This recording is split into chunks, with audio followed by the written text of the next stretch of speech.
Hey, what's up everybody? Video 44 coming at you with another video. Alright, so today the phone is on, at least for now, so we can give you some content, see what's going on in regards to the Los Angeles Lakers, give you my opinion about whatever it is they're talking about these days, and that would be losing. We do a lot of talking about losing because that's what the Lakers are doing a lot of. Small ball, small ball, small ball, small ball. I get to a point where I'm like, alright, there's nothing that hasn't been said in regards to the conversation, but there are some things we can zero in on and focus in on and create conversations out of. And one of the things that I want to focus in on is the choice to go toward small ball when the evidence shows that you should stay far away from it. Small ball has never served the Lakers well at all. We played it for an entire season last year. Whole season. It gave us a record that was not up to par. We didn't reach any of our goals. And we had the excuse of Anthony Davis being out and old LeBron James being in year 19, the team being older, the roster not having enough size in it to begin with. All of those things were excuses because I know that there were rotations that we could have used that would have given us what it is that we didn't have last year. And I talked about it probably once a day, all season long. So while we did have all those problems, what we did not try was to play Dwight Howard regularly to give us the double-double ability that he was conditioned to provide his entire dang career. Think about it. Who played more games at the center position during that tenure than Dwight Howard when he was at Orlando, leading the league in rebounds and being basically the best defensive player for like 7 years in a row? If anybody was conditioned to be the only center in the team for a 1 year situation, it was him. And we gave him like 5 minutes a game, and every time we put him in, he rebounded like crazy. He was giving us the easy buckets that we were missing. Offensive rebounds were coming. The score was going up. And we ignored that truth every single night.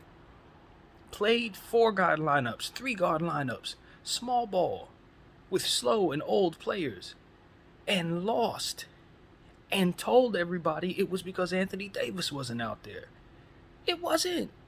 We could have competed in a lot of those games. We had LeBron James. We just chose to do things that made it look as if we couldn't do anything and told everybody we couldn't do anything else. And that was it. That's what they did. They used small ball as a scapegoat for all of the other problems that they had. They can say, well, we got all these other issues we have, and use small ball as a means of just allowing themselves to lose while not addressing all these other real problems. It's like, well, we're just a bad team. No, you're not. There are things you can do to get better. You just don't want to do those things. There are things you can do to make LeBron James' overall talent level better. And for whatever reason, you're just choosing against it. For me, it seemed like a cold war between the Lakers and LeBron James's side of things, whether it be Clutch or him, I don't know. But it just seems like Genie's been at odds. It's like a power struggle. And so now it's almost like, all right, well, I'm not giving you no more than what I've already given you. So, that's it. But some things were like, why did we do that as an organization? Why did Bron's side and Genie's side come together and say we both want to bring Russell Westbrook to the situation? That's what'll never make any sense to me. You find yourself sitting there thinking about what the evidence has shown you from the things that the Lakers have done. And that's what's there to see. Let's just initiate the small ball effect so that we can get the losses in place so that we can say, Anthony Davis, without him, we can't win. LeBron James ain't good enough to get us where we need to go. Our roster just isn't good enough because Clutch hasn't given us enough. It's like all these different things that you want to be able to say as a loser, except for the fact that you don't actually have to lose. That's essentially what I'm trying to articulate. I don't know if I've articulated that properly, but that's what I'm trying to say. They don't have to. Nah, it ain't necessary for them to lose. Not in the games that they are in when they just happen to get rolled over by like 20 rebounds. Like last night's game, the Brooklyn Nets game, we didn't have to have those circumstances take place with us getting rebounded over like the way that we did. We just chose not to play the players who could help us in those circumstances. You know? No different than the Celtics game where we didn't get the call at the end. I was mad at us more so than the refs because I was watching what everybody's complaining about here unfold the same way. Small ball leading us to be in situations where we don't need to be in against a team that probably wasn't even playing well enough to beat us on a regular night. You know, and I just keep seeing this team strategize backwards, and I'm like, you guys are initiating failure. You bring players to you that have the trait of initiating failure. You're using small ball, and you know what it does. It brings about failure. It's like y'all doing this on purpose. That's essentially what I'm seeing. They're doing things that on paper tell you that the result will be fail. And those are the things they're choosing. Like this and this and this. Are we seeing that? That's what I see. So what I'm saying is, what am I to make of that? What am I to make of that? Because a lot of times it's easy for me to look at somebody and say, oh, you're just being stupid. Or you're just doing something that, you know what I mean, you just don't know any better.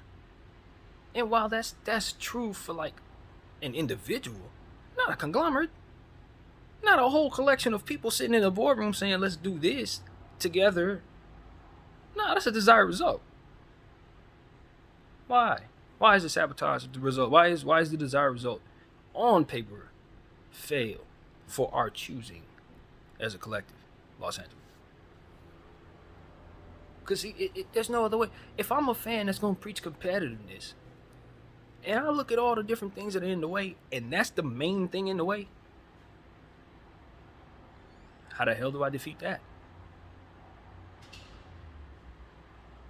And that's what these compromisers who are compromising the NBA need to understand. It's like when you start as a fan trying to break down why my team ain't winning, you're going to run straight into the bullcrap that they're doing. It's not like they're hiding very well. They're not hiding. I'm like, how the hell are we not winning?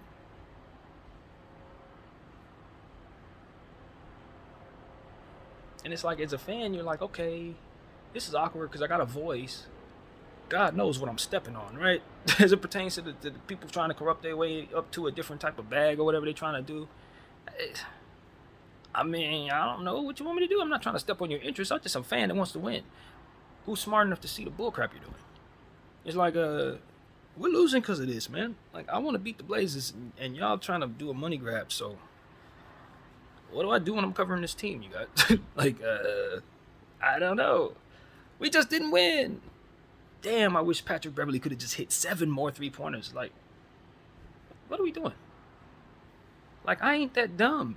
I can pretend to be, but it's hard, man. Like, it's really hard. So, that's what it is, man. I'm just an innocent fan trying my very best to enjoy the sport, and I'm realizing that it's just so blatantly corrupt that it's difficult to even analyze it without running into those corruptions. And so, you just kind of root for the team to do better. Maybe try to convince them to see where that is the case and tell them to hide a little better or something. I don't know.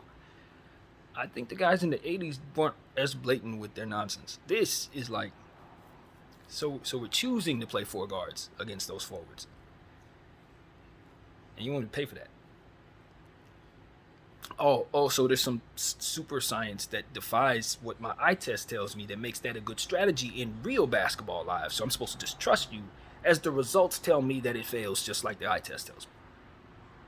Because that's what they be selling us. It's like, the small ball is this. Because if you have this floor spread a certain way, you have fast feet. And then from there, don't believe what your eyes tell you. Because even though you're getting those offensive rebounds, they're too slow to actually do anything. But no, the score is showing that they're not too slow to do anything. Actually, the size advantage is helping us win the games. No, that's not what you see. Don't believe your lying eyes. You need 4 guards on the floor because that's how we spread the floor. Don't you watch Steph Curry? It's like, yeah, but Steph Curry had Bogut. Steph Curry got Draymond. But that's not the point. It's like, yeah, it is the point. That's exactly the point. Everybody's trying to be the Golden State Warriors But what they don't understand is they're not duplicating the Golden State Warriors. They're more so duplicating the old Dallas Mavericks. J.J. Barea, what you call it? Who else was on that dang team? It was Nick Van Axel, Jason Terry. That's who they're actually emulating. And that team only won the championship because LeBron James had his moment. That didn't, you know what I mean? If I'm not mistaken, that was a year where he just disappeared. So it's like, listen, I'm not trying to tell people that small ball can't work in certain matchups, because if the other team has a certain lineup on the floor, then obviously you're matching up properly if you're lining up against that. But even then, it's like, nah, because in my mind, I'm just going to give myself a size advantage and play bigger guards, and then therefore I'll have the desired dynamic. If you guys can't shoot well enough to make that make sense, I'm going to beat you anyway. So I'm not going to match up with your small guards. I'm going to put a bunch of forwards on that floor against those little guards, and we're going to have a size mismatch all over the floor. So it's like, there's never a reason to play 4 guards in basketball games. It's not on a professional basketball floor. You don't do that. Ever. Because the rebounding has such a big determining factor of what takes place on the floor. So if you're thinking about succeeding in what you're doing, you're going to choose against that as a collective choice to try to make yourself a victor. You're not going to choose that. No. It has to have some type of overwhelming dynamic to it, to where like everybody on that floor has to be able to shoot like Steph Curry. You see what I'm saying? For that to make sense, so you can spread the floor out and have such high efficiency from those long shots. Because otherwise, you're getting further away from the basket. Why the hell would you want that for yourself? See what I'm saying? So the logic breaks down, even when they tell you, well, this is what you want. And it's like, no, that's not. Nah. Like, y'all can sell that to people who didn't grow up watching the game, but not for people who actually have seen a million different matchups themselves. Nah, I've watched too much basketball for you to sell that to me. I've seen enough small ball fail to know that that's not a good bet ever. So my team, the Lakers, they want to choose that when they got like 7 different people who all have to come together to make a decision? Nah, that's some bullcrap. Clearly, that's some bullcrap. And this is why I want Jeannie to, first of all, get rid of the round table. This is why you get rid of the round table. You got too many heads in there. That's too many people's interests. That's why you're choosing stuff that fails for you, because there's too much going on. You need to simplify that. Get back to what the basics are. Understand that the best way to make money is to be good at basketball, because this is a basketball team. And get to doing stuff that makes you a good basketball team. Not a overwhelmingly great basketball core that doesn't have much of a team behind it, so therefore the team ain't very good itself.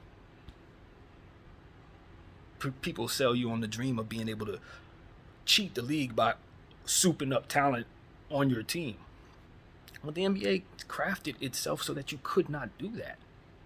That's the point. You're not going to cheat the game. You're just going to cheat yourself by building that way. Only a fool is going to walk into a trap, Lakers. That's exactly what you did. You walked into a cap trap. Put there to defeat people like you who would soup themselves up at the expense of the rest of the field. That's why it's there, for egomaniacs like us who would dare do that. And the idiots who would follow us, like Brooklyn and in the Clipperland, and the Hawks, and the Timberwolves, and a bunch of other teams that's probably going to do the same thing because they ain't learned the lesson that you ain't supposed to do that. The market won't be kind to you. You're likely going to lose because you're leaning on 3 players that are really talented and the rest of the guys are whatever you can figure out. Hopefully they pop. Ain't no way to build. You're not actually strong. There's no foundation. You just got a really top-heavy team. And what happens when you have a real strong top and the foundation is weak? The top's going to weigh that foundation down. You're going to crash it around. Physics. That's why I never wanted my house built on stilts. I didn't like the math. You're going to put this on the side of a mountain and then prop it up on sticks? What the hell? You ever heard of landslides? No, bro. I'm not doing that. It never made no sense to me. It's luxury. Okay. Fine. But God, mountains, water, slide. It's inevitable. I ain't doing that. And these are the things that people do. It's like, it's just culture. It's like, oh, we're going to go along with it. Let's have fun. Stats. Since we have to. No. Defy that. Fight that. And win. So I just think people are caught up in all the other stuff. Let's win by way of, if we get this player, we can lose this many games and then several years down the road, we can strategize to get this player because we can see some awesome way we can strategize that. So we have to lose right now to make that happen. It's like, but you can't determine whether or not a pandemic is coming 2 years from now to blow that whole thing out of the water. Win. Just win now. And that's what LeBron's been trying to sell us on. Win now. You don't know what's coming next. Win now. You have an opportunity to get all this stuff from now. You don't know what's going to happen in 2029. You don't know what's going to happen in 2027. You don't even know if your team's still going to be in Los Angeles if you don't do things correctly right now. It might be the Shanghai Sharks. So you might want to put yourself in a position to win now so we can have a good bridge to whatever 2027 and 2029 is going to be. That's what he's selling us.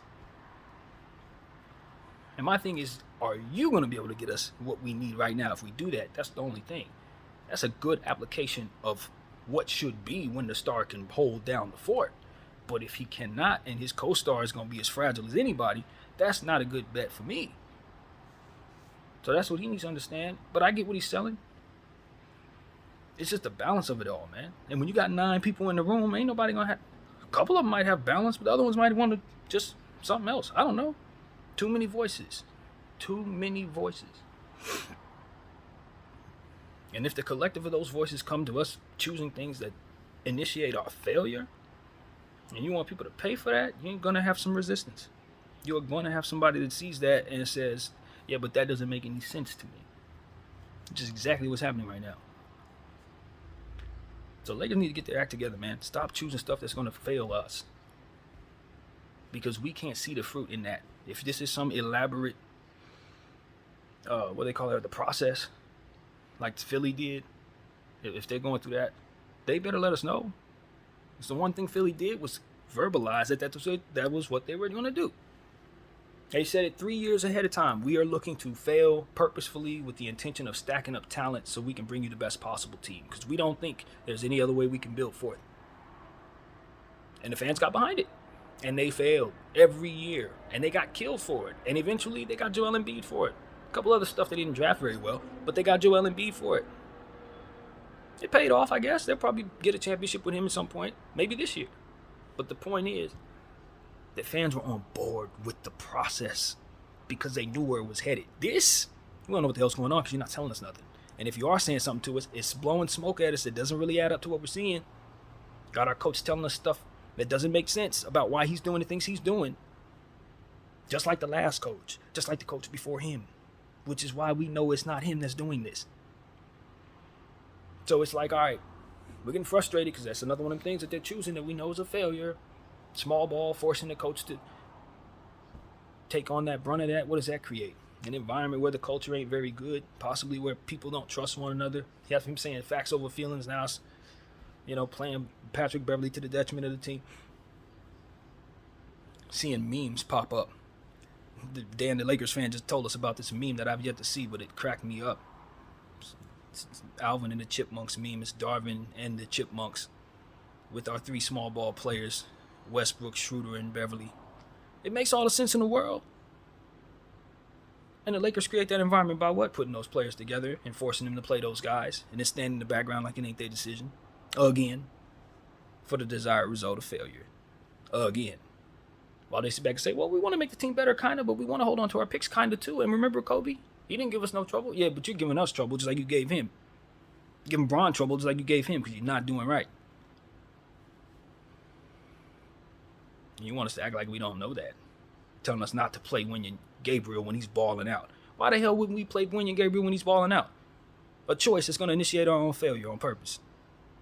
It's like with the other stuff we're doing with this roster. Not playing Thomas Bryant against Luka Doncic and Jason Tatum. When he's the guy that gets us the easiest buckets and the easiest rebounds on this entire team. Not named LeBron James, Anthony Davis. When we know those two are missing games a lot of the time. You ain't going to play him. You ain't going to play Wenyen. The small ball works, right? Because of foot speed. Losing games. Choosing these things. That's what I'm seeing, man. It's like I'm supposed to believe everybody's stupid, huh? Just everybody's stupid. Chose that. Oops. They didn't give me the result. Shoot. Choosing that. Didn't give me the result. Shoot. All of y'all back there rubbing your hands like Birdman. I know that's what y'all want to see. The desired result. Shoot. While we sit up here and be like, well, our team sucks. Over it. purposeful ineptitude, purposeful failure. Tired of it. I want this regime out. They are not repping the flag right, and we know it when we see all of this. The whole league is messed up because of this kind of thing going on all over the league so that they can feature certain players, I believe, in sports betting and all this crap. It ain't just us. The regime needs out. And whatever comes with that, you know what I'm saying? Seriously. Because that's how much sports should not be compromised, man.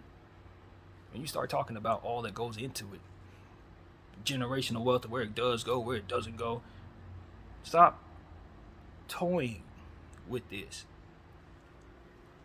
to align your pockets in should be illegal ways.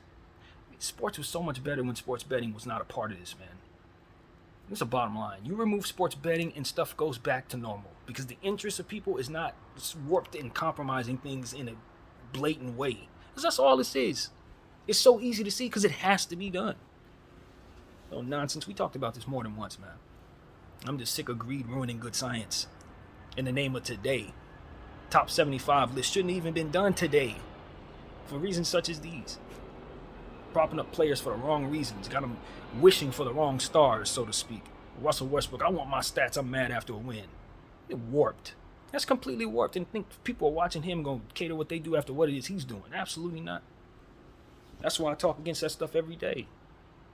Ain't nothing fun about losing. Ain't nothing right about competing with the intention of losing. Even the system for which that is normal shouldn't be NBA. You teaching kids the wrong stuff. Let's tank. You better find another way to get Wembanyama on the Pacers. Seriously. Purposeful ineptitude. This is where this comes from. You're giving birth to this nonsense. Some weird version of competition that does not involve winning. You know, and I'm telling you, people are going to carry that stuff into other aspects of their lives. By way of the example of sports. It's like, nah, man, I'm telling you, this is the problem. We got to, if sports are going to be leaders in off the court situations with all the different things that they've done, Ali and Bill Russell and all these different guys have shown us how it's done. You know, all of these guys, man. I think of everybody that's ever walked in some difficult shoes for social reasons and as sports figures. You have an example to uphold. You can't purposefully compromise. You know what I mean? You can't. No, you were leading the wrong precedent. You're opening the door for so much. And I expect those who are behind the scenes to understand this. I don't expect the players and the coaches and all that. Not everybody's gonna be on that thinking about all that. But the guys who are behind the scenes, the big dogs, the Adam Silvers, they understand this. And they're toying with it anyway. Stop. Find a way to do what you do without ruining this aspect of what it is we're doing. That's pretty much all I have to say about it, man. I'm frustrated with it. I want my team to win, but most importantly, I want to see kids given the right example by people who are supposed to be showing them everything. You're the NBA. Kids are dreaming to get to you. To do what? Lose on purpose? To get money? There are a lot of ways to get money. They can get respect too and money. They don't have to forego their respect in their competition to get a bag. Is that what you're teaching us? That's the only bag we're going to find is the one we have to sell our souls to get. That's all that's out there, NBA. Tell me there's something else. Because I'm telling them there's something else. So you should be able to tell them something else too. VDL44, I thank you all for watching.